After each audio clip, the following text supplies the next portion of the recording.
എല്ലാവർക്കും നമസ്കാരം. നമ്മൾ ഇതിനു മുമ്പുള്ള ലെക്ചേഴ്സിൽ ഷിയർ ഫോഴ്സ് ബെൻഡിങ് മൊമെന്റ് ഡയഗ്രംസിന്റെ കോൺസെപ്റ്റ്സും മറ്റു കാര്യങ്ങളും നമ്മൾ ഡിസ്കസ് ചെയ്തിരുന്നു. ഓൾറെഡി അതിൻ്റെ ലെക്ചേഴ്സ് അവൈലബിൾ ആണ്. സോ ഈ ഒരു ലെക്ചറിൽ നമ്മൾ ഷിയർ ഫോഴ്സ് ബെൻഡിങ് മൊമെന്റിൽ ചോദിക്കാവുന്ന ഇമ്പോർട്ടൻറ്റ് ക്വസ്റ്റ്യൻസ്, അതിൻ്റെ ഇമ്പോർട്ടൻസ് ആണ് നമ്മൾ ഇതിൽ നോക്കാൻ പോകുന്നത്. ഓക്കെ, സോ അപ്പോൾ അതിൻ്റെ കോൺസെപ്റ്റ്സുകളെല്ലാം മനസ്സിലാക്കിയ ഒരാൾക്ക് യൂസ്ഫുൾ ആകുന്ന ഒരു ഗൈഡ് എന്നുള്ള രീതിയിൽ ഞാനിവിടെ ഇന്റർപ്രറ്റ് ചെയ്തിട്ടുണ്ട് 2 ഷീറ്റ്സിൽ. സോ അതിനെ ബേസ് ചെയ്തിട്ട് തന്നെയാണ് മിക്ക ക്വസ്റ്റ്യൻസും ഇതുവരെ ചോദിച്ചിട്ടുള്ളത്. ഓക്കെ, സോ അതിലെ മെയിൻ തിങ്സ് എന്ന് പറയുന്നത്, സോ നമുക്കറിയാം ഒരു ബീം എന്ന് പറയുന്നതിൽ നമുക്ക് എത്ര തരം ലോഡുകളുണ്ട്. ബേസിക്കലി കോൺസെൻട്രേറ്റഡ് ലോഡ് ഉണ്ട്, യൂണിഫോംലി ഡിസ്ട്രിബ്യൂട്ടഡ് ലോഡ് ഉണ്ട്, അതേപോലെ യൂണിഫോംലി വേരിയിങ് ആയിട്ടുള്ള ലോഡും ഉണ്ട്. ഓക്കെ, സോ കോൺസെൻട്രേറ്റഡ് ലോഡ് എന്ന് പറഞ്ഞു കഴിഞ്ഞാൽ ഒരു പോയിന്റിലേക്ക് ആക്ട് ചെയ്യുന്നത്. ഓക്കെ, അല്ലെങ്കിൽ പോയിന്റ് ലോഡ് എന്ന് പറയുന്നത് ഒരു പോയിന്റിലേക്ക് ഡയറക്റ്റ് ആയിട്ട് ആക്ട് ചെയ്യുന്നത്. ഇപ്പോൾ ഈ നേരിട്ട് ഈ പോയിന്റിലേക്ക് ആക്ട് ചെയ്യുന്നു, അതാണ് concentrated load. Uniformly distributed load എന്ന് പറഞ്ഞാൽ എന്താണ്? ഒരു ബീമിൽ യൂണിഫോം ആയിട്ട് ലോഡ് ഡിസ്ട്രിബ്യൂട്ട് ചെയ്തുകൊണ്ടേയിരിക്കുന്നു. അതായത് ഇത്രയും ഡിസ്റ്റൻസിൽ യൂണിഫോം, അതായത് ഇത് 1 ന്യൂട്ടൺ ആണെങ്കിൽ ഇതും 1 ന്യൂട്ടൺ, ഇതും 1 ന്യൂട്ടൺ, എല്ലാം 1 ന്യൂട്ടൺ. അത് ഒരേ ഡിസ്റ്റൻസിൽ, ഇത് 1 മീറ്റർ ആണെങ്കിൽ ഇത് 1 മീറ്റർ, 1 മീറ്റർ, 1 മീറ്റർ, അങ്ങനെയുള്ള യൂണിഫോം ആയിട്ടുള്ള ഒരേ മാഗ്നിറ്റ്യൂഡുള്ള ലോഡ്സ് ഡിസ്ട്രിബ്യൂട്ട് ചെയ്യുന്നതിന് നമ്മൾ യൂണിഫോംലി ഡിസ്ട്രിബ്യൂട്ടഡ് ലോഡ് എന്ന് പറയും.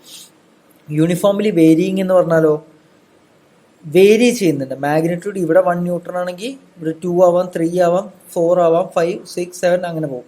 ഓക്കെ, ബട്ട് അത് യൂണിഫോം ആണ്. 1 കഴിഞ്ഞാൽ 3, 5, 7, 1 കഴിഞ്ഞ 3, പിന്നെ 4, 8, 9 അങ്ങനെയല്ല. യൂണിഫോം ആയിട്ട് ഇവിടെ 1 ആണെങ്കിൽ, അല്ലെങ്കിൽ ഇവിടെ 2 ആണെങ്കിൽ ഇവിടെ 4 ആണെങ്കിൽ അടുത്ത് 6 ആയിരിക്കണം. അതേപോലെ യൂണിഫോംലി വേരി ചെയ്യുന്നു. സോ ഇങ്ങനത്തെ ലോഡുകൾ വരുമ്പോൾ നമ്മൾ ഷിയർ ഫോഴ്സ് ബെൻഡിങ് മൊമെന്റ് ഡയഗ്രത്തിൽ എപ്പോഴും എന്താണ് അതിൻ്റെ ക്യാരക്ടറിസ്റ്റിക്സ് എന്നുള്ളതാണ് നമ്മൾ ഈ ഒരു പേപ്പറിലൂടെ പറയുന്നത്, സിമ്പിളായിട്ട് പറയുന്നത്. ഓക്കെ, ഇത് ലെക്ചേഴ്സിലും പറഞ്ഞത് തന്നെയാണ്, എന്നാലും ഒന്നുകൂടി ഞാൻ അതിൻ്റെ ദിസ് ഇസ് വെരി ഇമ്പോർട്ടൻറ്റ്, അതുകൊണ്ടാണ്. സോ ആദ്യത്തെ കേസിൽ കോൺസെൻട്രേറ്റഡ് ലോഡിൻ്റെ ഷിയർ ഫോഴ്സ് ലൈൻ എന്ന് പറയുന്നത് എപ്പോഴും സ്ട്രെയിറ്റ് ആയിരിക്കും. ഓക്കെ, കോൺസ്റ്റന്റ് അല്ലെങ്കിൽ സ്ട്രെയിറ്റ് ലൈൻ ആയിരിക്കും. എന്നാൽ ബെൻഡിങ് മൊമെന്റിന്റെ കേസിലോ എപ്പോഴും ലീനിയർ ആയിരിക്കും, അല്ലെങ്കിൽ ഇൻക്ലൈൻഡ് ടു എക്സ് ആക്സിസ്. ഇതാണ് എക്സ് ആക്സിസ് എങ്കിൽ അതിന് ഇൻക്ലൈൻഡ് ആയിരിക്കും. ഈ ഒരു സ്ട്രക്ചറിന്റെ ഷിയർ ഫോഴ്സും ബെൻഡിങ് മൊമെന്റുമാണ് ഞാൻ ഇവിടെ കാണിച്ചിരിക്കുന്നത്. ഓക്കെ, സോ ഈ കേസിൽ ബെൻഡിങ് മൊമെന്റ് ഈ ലോഡ് കാരണം ഉണ്ടാകുന്നത് ഇവിടെ ലീനിയർ ആണ്, നേരെ മറിച്ച് ഇവിടെ കോൺസ്റ്റന്റ് ആണ്. ഇനി യൂണിഫോംലി ഡിസ്ട്രിബ്യൂട്ടഡ് ലോഡ് ആകുമ്പോൾ, ഇത് മനസ്സിലാക്കാനുള്ള എളുപ്പത്തിലുള്ള വഴി എന്ന് പറഞ്ഞാൽ ഇവിടെ ലീനിയർ ആകുന്നത്, അതായത് കോൺസെൻട്രേറ്റഡ് ലോഡിന്റെ ബെൻഡിങ് മൊമെന്റ് ലീനിയർ ആകുമ്പോൾ യൂണിഫോംലി ഡിസ്ട്രിബ്യൂട്ടഡ് ലോഡിന്റെ ഷിയർ ഫോഴ്സ് ലീനിയർ ആകും. ഓക്കെ, അതായത് ഇവിടെ ഷിയർ ഫോഴ്സ് ആണ് ലീനിയർ. അപ്പൊ ഇവിടെ ലീനിയർ ആയിക്കഴിഞ്ഞാൽ, അതായത് ഇവിടെ സ്ട്രെയിറ്റ് ലീനിയർ, അപ്പൊ ഈ ലീനിയറിനെ ഇങ്ങോട്ട് ചാടിച്ചു. അപ്പൊ ഇവിടെ ലീനിയർ, അടുത്തത് ഇവിടെ പാരബോളിക്. ഓക്കെ, അപ്പൊ പാരബോളിക് ഇവിടെ വരും ഷിയർ ഫോഴ്സിൽ, അടുത്ത യൂണിഫോംലി വേരിയിങ്. അപ്പൊ പാരബോളിക് ഇവിടെ ക്യൂബിക്. ഓക്കെ, സോ ഇതിന്റെ മെയിൻ കോൺസെപ്റ്റ്സ് എല്ലാം ഇതിന്റെ ലെക്ചേഴ്സിൽ ഓൾറെഡി പറഞ്ഞിട്ടുണ്ടാവും. ഓക്കെ, സോ ഇനി അടുത്ത വെരി ഇമ്പോർട്ടൻ്റ് ആയിട്ടുള്ള ഷീറ്റ് എന്ന് പറയുന്നത് ടൈപ്സ് ഓഫ് ബീം, അതായത് പലതരം ബീമുകളിൽ അതിൽ എപ്പോഴും ചോദിക്കാൻ സാധ്യതയുള്ള പല ബീംസിൽ അതിൽ ആക്ട് ചെയ്യുന്ന ഷിയർ ഫോഴ്സ് ബെൻഡിങ് മൊമെന്റ് ഇവിടെ മാക്സിമം ബെൻഡിങ് മൊമെന്റ്, അല്ലെങ്കിൽ എപ്പോഴും ചോദിക്കാൻ സാധ്യതയുള്ളത് അതിന്റെ മാക്സിമം ബെൻഡിങ് മൊമെന്റ് വരുന്ന പോയിന്റിലുള്ള അതിന്റെ ഷിയർ ഫോഴ്സും ബെൻഡിങ് മൊമെന്റും എത്രയാണ് എന്നാണ് അധികവും ചോദിക്കുക. അപ്പൊ അതിന്റെ ഇമ്പോർട്ടൻ്റ് ആയിട്ടുള്ള കുറച്ച് ഫാക്ടേഴ്സ് ഞാൻ ഇവിടെ നോട്ട് ഡൗൺ ചെയ്തിരിക്കുകയാണ്. ഒരു പോയിന്റിലോട് മാത്രമേ ഉള്ളൂ എങ്കിൽ ഇതിന്റെ മാക്സിമം ബെൻഡിങ് മൊമെന്റ് എന്ന് പറയുന്നത് എവിടെയായിരിക്കും? ഫിക്സഡ് പൊസിഷൻ, ഈ ഒരു പോയിന്റിലായിരിക്കും ഏറ്റവും കൂടുതൽ ബെൻഡിങ്. ഇത് ഇങ്ങനെ ബെൻഡിങ് ആവും, ഏറ്റവും കൂടുതൽ ബെൻഡിങ് ഈ ഭാഗത്തായിരിക്കും, പക്ഷെ ബെൻഡിങ് മൊമെന്റ് ഇവിടെ ആയിരിക്കും, എ എന്നുള്ള പൊസിഷന്. അപ്പോൾ അവിടെയുള്ള ഷിയർ ഫോഴ്സ് എന്ന് പറഞ്ഞാൽ W, ഇത് -WL. അതേപോലെ തന്നെ കാൻഡിലിവറിന്റെ ഇതായിരിക്കും, അതിന്റെ മാക്സിമം ലോഡും ഇവിടെ തന്നെയാണ്. സോ ഇതൊക്കെ നമ്മൾ ലെക്ചേഴ്സിൽ ഇതിന്റെ വാല്യൂസ് കണ്ടെന്നാലും ഒരു ഗ്ലാൻസിൽ നിങ്ങൾക്ക് നോക്കാൻ എളുപ്പത്തിൽ വേണ്ടിയിട്ടാണ് ഞാൻ ഈ ഒരു കേസസ് എല്ലാം ഇവിടെ പറഞ്ഞിട്ടുള്ളത്. സിംപ്ലി സപ്പോർട്ടർ ആണെങ്കിൽ അതിന്റെ ഷിയർ ഫോഴ്സ് എങ്ങനെയാണ്, ബെൻഡിങ് മൊമെന്റ് ആണ്. സിംപ്ലി സപ്പോർട്ടറിൽ തന്നെ ഇങ്ങനത്തെ ഒരു സിസ്റ്റം ആണെങ്കിൽ അതിന്റെ ഷിയർ ഫോഴ്സ് ഡയഗ്രം ഇതായിരിക്കും, ബെൻഡിങ് മൊമെന്റ് ഡയഗ്രം ഇതായിരിക്കും. ഓക്കെ, അതേപോലെ തന്നെ നെക്സ്റ്റ് സിംപ്ലി സപ്പോർട്ടഡ് UDL വരുമ്പോൾ എന്തായിരിക്കും ഷിയർ ഫോഴ്സ്, ബെൻഡിങ് മൊമെന്റ് വരുമ്പോൾ എന്തായിരിക്കും.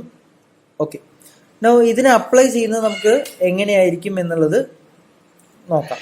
ഓക്കെ, സോ ഇതിന്റെ മെയിൻ ഇമ്പോർട്ടന്റ് ആയിട്ടുള്ള ക്വസ്റ്റ്യൻസ് നമ്മളൊന്ന് ഡിസ്കസ് ചെയ്ത് നോക്കാം. ആദ്യത്തെ question, a beam is a structural member which is subjected to transverse loads and couples. Already ഞാൻ ആൻസർ മാർക്ക് ചെയ്തിട്ടുണ്ട്. അതിന് കാരണം ഈ എല്ലാ ബീംസും നിങ്ങൾ നോക്കിയാൽ മതി. ഓക്കെ, ഇതിലെല്ലാം എന്താണ് ട്രാൻസ്വേഴ്സ് ലോഡ്സ്, കണ്ടോ? ട്രാൻസ്വേഴ്സ് എന്ന് പറഞ്ഞാൽ പെർപെൻഡിക്കുലർ ആയിട്ട് ഈ ആക്സിസിന് പെർപെൻഡിക്കുലർ ആയിട്ടുള്ള ലോഡ്സ് ആണ് ഇതിൽ വരുന്നത്. അത് കൂടാതെ വേണമെങ്കിൽ എന്ത് വരാം, ഒരു കപ്പിളും വരാം. Okay, having A moment. Okay, അങ്ങനെ ഒരു കപ്പിളും വരാവുന്ന അതിനെയാണ് നമ്മൾ ബീംസ് എന്ന് പറയുന്നത്. Okay, axial tension or compression, ഈ കേസിലൊന്നും നമ്മൾ ഒരു ആക്സിയൽ ടെൻഷനോ കംപ്രഷനോ വരുന്ന കേസസ് ഇല്ല. ട്വിസ്റ്റിംഗ് മൊമെന്റ് ഇല്ല. ഓക്കെ, അത് റയർലി ഹാപ്പൻസ്. നോ ലോഡ് ആയിട്ടുള്ള ബീംസ് നമുക്ക് ആവശ്യമില്ല. ഓക്കെ, സോ ഇതാണ്. സോ നെക്സ്റ്റ് ക്വസ്റ്റ്യൻ എന്ന് പറയുന്നത്, which of the following are statically determinate beams. ഇതും നമ്മൾ കഴിഞ്ഞ ലെക്ചേഴ്സിൽ പറഞ്ഞിരുന്നു. സ്റ്റാറ്റിക്കലി ഡിറ്റർമിനേറ്റ് ബീംസ് എന്ന് പറഞ്ഞു കഴിഞ്ഞാൽ എന്താണ്, ഇപ്പൊ ഇങ്ങനെ ഒരു ലോഡ് ഇവിടെ ഉണ്ടെങ്കിൽ ആ ലോഡിന്റെ റിയാക്ഷൻസ് ആണ് അതിന്റെ അൺനോൺസ്. ഒരു എക്സ്റ്റേണൽ ലോഡ് 10 ന്യൂട്ടൺ ഇവിടെ ആക്ട് ചെയ്യുന്നുണ്ട്. സോ RA/RB എന്ന് പറയുന്നതാണ് ഇതിന്റെ അൺനോൺസ് എന്ന് പറയുന്നത്. ഓക്കെ, അപ്പൊ ഈ അൺനോൺസ് കണ്ടുപിടിക്കാൻ പറ്റും, ഇക്വിലിബ്രിയം ഇക്വേഷൻ വെച്ച് കണ്ടുപിടിക്കാൻ പറ്റും എന്നാണെങ്കിൽ എന്താണ്, ഇത് സ്റ്റാറ്റിക്കലി ഡിറ്റർമിനേറ്റ് ആണ്. അതായത് നമ്മുടെ ഇക്വിലിബ്രിയം ഇക്വേഷൻ എന്ന് പറഞ്ഞാൽ എന്താണ്, y ഡയറക്ഷനിലുള്ള ഫോഴ്സസ് ഈക്വൽ ടു 0. അതെ, y ഡയറക്ഷനിലുള്ള ഫോഴ്സസ് ഏതൊക്കെയാണ്, RA/RB positive y ആക്സിസിലേക്ക്, W negative y ആക്സിസിലേക്ക്. അപ്പൊ RA+RB എന്ന് പറയുന്നത് 10 ന്യൂട്ടൺ കിട്ടും. അങ്ങനെ ഒരു ഇക്വേഷൻ കിട്ടി. അതേപോലെ മൊമെന്റ് കണ്ടുപിടിക്കുക. എവിടെ, ഏതെങ്കിലും ഒരു പോയിന്റിൽ മൊമെന്റ് അറ്റ് A കണ്ടുപിടിച്ച RB ഇൻറ്റു ഈ ഒരു ഡിസ്റ്റൻസ്, W ഇൻറ്റു ഈ ഡിസ്റ്റൻസ് ഈക്വൽ ടു 0 എന്ന് പറയും. ഓക്കെ, അപ്പൊ അങ്ങനെ രണ്ട് ഇക്വേഷൻസും രണ്ട് അൺനോൺസും വന്നു കഴിഞ്ഞാൽ എന്താണ്, നമുക്ക് ആ റിയാക്ഷൻസ് കണ്ടുപിടിക്കാൻ പറ്റും അല്ലെ. രണ്ട് അൺനോൺസ്, രണ്ട് ഇക്വേഷൻസും ഉണ്ട്. ഓക്കെ, അപ്പോൾ ഇങ്ങനെ വരുന്ന കേസസ് ആണ് ഓവർ ഹാങ്ങിങ് ബീമിന്റെ കേസ് ആയാലും ഒരു കാൻഡിലിവറിന്റെ കേസ് ആയാലും ഇവിടെ രണ്ട് റിയാക്ഷൻസും രണ്ട് ഇക്വേഷൻസും ധാരാളമായിട്ട് വരും. പക്ഷേ ഫിക്സഡ് ബീമിന്റെ കേസ് നോക്കുക, അതേപോലെ കണ്ടിന്യൂസ് ബീമായിട്ട്, ഇതിന് കണ്ടിന്യൂസ് ബീം എന്നാണ് പറയുന്നത്, ഒരുപാട് റിയാക്ഷൻസ്. ഓക്കെ, അപ്പൊ ഇവിടെ 4 സപ്പോർട്ട് റിയാക്ഷൻസ് ഉണ്ട്. അതേപോലെ തന്നെ ഹിഞ്ച്ഡ്, രണ്ട് സൈഡിൽ ഹിഞ്ച്ഡ് ആയി കഴിഞ്ഞാൽ അപ്പൊ അവിടെയും 4 സപ്പോർട്ട് റിയാക്ഷൻസ് ഉണ്ട്. അപ്പൊ ഇതിന് രണ്ട് ഇക്വേഷൻസ് വെച്ച് പറ്റില്ല, ഇക്വിലിബ്രിയം ഇക്വേഷൻ മാത്രം കൊണ്ട് പറ്റില്ല. അപ്പൊ അതിനെ നമ്മൾ സ്റ്റാറ്റിക്കലി ഇൻഡിറ്റർമിനേറ്റ് ബീംസ് എന്ന് പറയും. സോ അത് തന്നെയാണ് question, which of the following are statically determinate beams. Cantilever ആണോ? അതെ, കാൻഡിലിവർ ആണ്. ഒരു റിയാക്ഷനേ ഉള്ളൂ, അത് നമുക്ക് കണ്ടുപിടിക്കാൻ പറ്റും. ഓവർ ഹാങ്ങിങ് ബീമാണ് ഇത്. ഇവിടെ രണ്ട് റിയാക്ഷൻ, സിംപ്ലി സപ്പോർട്ടർ ആണെങ്കിൽ തന്നെ രണ്ട് റിയാക്ഷൻസേ ഉള്ളൂ. നമുക്ക് രണ്ട് റിയാക്ഷൻസ് എടുക്കാം. സിംപ്ലി സപ്പോർട്ടഡ് കറക്റ്റ് ആണ്. സിംപ്ലി സപ്പോർട്ടഡ് ബീംസ് മാത്രമാണോ? അല്ല. കാരണം എന്താണ്, ഇവിടെ കാൻഡിലിവറിനും ഓവർ ഹാങ്ങിങ്ങിനും എല്ലാം നമുക്ക് സ്റ്റാറ്റിക്കലി ഡിറ്റർമിനേറ്റ് ബീംസ് ആണ്. അതുകൊണ്ടാണ് A അല്ലാത്തത്. മൂന്നാമത്തെ ഫിക്സഡ് ബീംസ് സ്റ്റാറ്റിക്കലി ഇൻഡിറ്റർമിനേറ്റ് ആണ്. ഓക്കെ, കണ്ടിന്യൂസ് ബീംസും സ്റ്റാറ്റിക്കലി ഇൻഡിറ്റർമിനേറ്റ് ആണ്. അതുകൊണ്ടാണ് ആൻസർ ഇതായത്. Okay, clear. അടുത്തൊരു ക്വസ്റ്റ്യൻ നോക്കുകയാണെങ്കിൽ, a cantilever is a beam whose one end is fixed and other end is free. അത് എക്സ്പ്ലനേഷൻ ആവശ്യമില്ല. ഒരു എൻഡ് ഫിക്സറും മറ്റേ എൻഡ് ഫ്രീ ആകുന്നതാണ് കാൻഡിലിവർ. ഒരു cantilever carrying uniformly varying load starting from 0 at free end. Shear force diagram is C. ഇവിടെയാണ് നമ്മുടെ ഈ ഡയഗ്രത്തിന്റെ അല്ലെങ്കിൽ ഈ ഒരു ഷീറ്റിന്റെ ആവശ്യകത. സി, ഒരു കാൻഡിലിവറിൽ യൂണിഫോംലി വേരിയിങ് ലോഡ് ഇപ്പൊ കാന്റിലിവർ ശരി, uniformly varying load starting from 0 at free end, shear force diagram is. Okay, shear force diagram, ഒരു കാന്റിലിവർ വിത്ത് UDL, അതിന്റെ varying load uniformly varying load ആകുമ്പോൾ എന്താണ് വരിക, എന്ത് ടൈപ്പ് പാത്താണ് ഇതിൽ വരിക എന്നാണ് ചോദ്യം.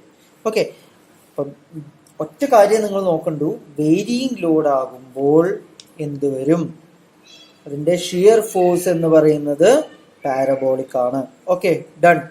Okay, next question is, in a cantilever a UVL starting from 0 at free end, the bending moment diagram is. again UVL എന്നുള്ളതിനെ ബേസ് ചെയ്തിട്ടാണ്. UVLന്റെ ബെൻഡിങ് മൊമെന്റ് എന്തായിരിക്കും എന്നാണ് ചോദ്യം. അപ്പൊ UVLന്റെ ബെൻഡിങ് മൊമെന്റ് എന്ന് പറയുന്നത് ക്യൂബിക് ആണ്. Okay, so in a simply supported beam bending moment at end, C simply supported ബീമില് ബെൻഡിങ് മൊമെന്റ് അറ്റ് എൻഡ് എന്ന് പറയുന്നത് എന്തായിരിക്കും? ഇതിൽ ആൻസർ കൊടുത്തിട്ടുണ്ട്. പക്ഷെ സി, ഏത് സിംപ്ലി സപ്പോർട്ടർ ആയിട്ടുള്ള ഇതായാലും ഇതിന്റെ എൻഡിൽ നോക്കുക, ഇതാണ് എൻഡ്സിൽ കണ്ടോ, ഏത് സിംപ്ലി സപ്പോർട്ടറിലും എൻഡുകളിൽ 0 ആയിരിക്കും, unless if it does not carry couple at end. അതാണ് ഞാൻ ഇവിടെ കാണിച്ചത്. ഇപ്പൊ നമ്മളൊരു കപ്പിൾ കൊടുത്തു കഴിഞ്ഞാൽ -m എന്നുള്ള ഇതിന്റെ ഫോർമുലേഷൻ എല്ലാം നമ്മൾ പറഞ്ഞിരുന്നു. ഓക്കെ, അപ്പൊ അത് ചെയ്ത് നോക്കിയാൽ നിങ്ങൾക്ക് മനസ്സിലാവും. Okay, if 0 if beam has UDL only, UDL മാത്രമായാൽ 0 ആവില്ല. ഓക്കെ, അപ്പോഴല്ല, അതല്ല answer. If beam has concentrated, ഇതല്ല, first one is the answer. Okay, now for any part of the beam between two concentric loads, shear force diagram is. Again നമ്മുടെ ഈ case നോക്കിയാൽ മതി, concentric lords ആണ് വന്നത് എങ്കിൽ സ്ട്രെയിറ്റ് ലൈൻ ആണ് shear force. ഇനി അടുത്ത ക്വസ്റ്റ്യൻ നേരെ തിരിച്ച്, for any part of a beam two concentric loads bending moment diagram എന്തായിരിക്കും എന്നാണ് ചോദ്യം. അപ്പൊ എന്താണ് bending moment diagram is linear. Okay, question മനസ്സിലാക്കി കഴിഞ്ഞാൽ നിങ്ങൾക്ക് തരുന്ന ആ പോയിന്റ്സ് വളരെ സിമ്പിൾ ആയിരിക്കും. For any part of a beam subjected to UDL, അതേപോലെ UDLന്റെ any part of beam subjected to UDL, അതിന്റെ ഷിയർ ഫോഴ്സ് എന്ന് പറയുന്നത് ലീനിയർ ആയിരിക്കും. Line incline to X axis, അത് തന്നെയാണ് ലീനിയർ എന്നുകൊണ്ട് ഉദ്ദേശിക്കുന്നത്. അതേപോലെ അതിന്റെ ബെൻഡിങ് മൊമെന്റ് എന്തായിരിക്കും? സി നോക്കാം, പാരബോള, യൂണിഫോംലി ഡിസ്ട്രിബ്യൂട്ടഡ് ലോഡിന്റെ ബെൻഡിങ് മൊമെന്റ് പാരബോള. സോ ഇത്തരത്തിലുള്ള ക്വസ്റ്റ്യൻസ് ആണ് നിങ്ങൾ എക്സ്പെക്ട് ചെയ്യുന്നത്. കൂടുതൽ ക്വസ്റ്റ്യൻസ് നമ്മൾ ഡിസ്കസ് ചെയ്യും in our future classes. Okay, so hope നിങ്ങൾക്ക് എല്ലാവർക്കും ഇതൊരു യൂസ്ഫുൾ സെഷൻ ആയിരിക്കും എന്ന് ഞാൻ പ്രതീക്ഷിക്കുന്നു. Thank U.